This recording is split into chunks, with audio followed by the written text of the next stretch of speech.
اگر تم ایمان رکھتے ہو اللہ پر، اگر تمہیں یقین ہے کہ جو کچھ ہو رہا ہے اللہ کے ہی حکم سے ہو رہا ہے، تو اگر اللہ تم سے کچھ چھین لے تو اس پر افسوس نہ کرو، اگر کچھ دے دے تو اتراؤ مت۔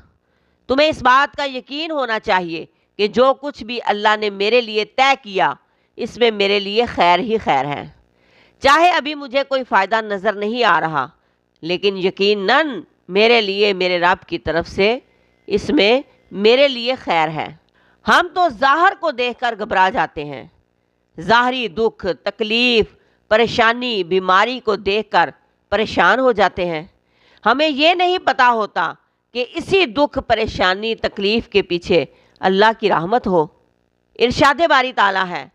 ہم تمہیں لازماً آزمائیں گے، خوف کی کیفیت سے، فقر و فاقے کی کیفیت سے، بھوک سے، جان کے نقصان سے، مال کے نقصان سے، محنتوں کے حاصل کے ضائع ہو جانے سے، اور اے نبی صلی اللہ علیہ وآلہ وسلم بشارت دے دیجئے صبر کرنے والوں کو،